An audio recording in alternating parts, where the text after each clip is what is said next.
తెలంగాణ ప్రభుత్వం నిర్వహించిన గద్దర్ సినిమా అవార్డుల వేడుకలో అల్లు అర్జున్ ఉత్తమ నటుడి అవార్డును అందుకున్నాడు. ఈ సందర్భంగా సీఎం రేవంత్ రెడ్డి సమక్షంలో పుష్ప-2 సినిమాలోని మాస్ డైలాగ్ చెప్పి అలరించాడు.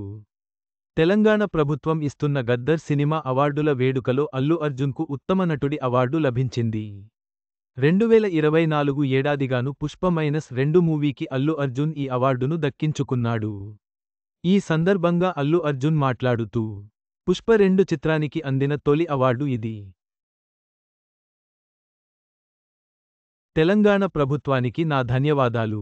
ఈ అవార్డు వేడుకను ఇలానే కొనసాగించాలని కోరుకుంటున్నాను అన్నారు. అనంతరం సీఎం రేవంత్ రెడ్డి సమక్షంలో పుష్ప-2 మూవీలోని మాస్ డైలాగ్ని చెప్పి ఆకట్టుకున్నాడు.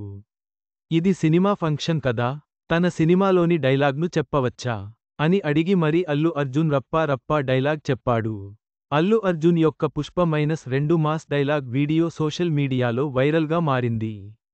ఈ సంఘటన అభిమానులలో ఆనందాన్ని నింపింది.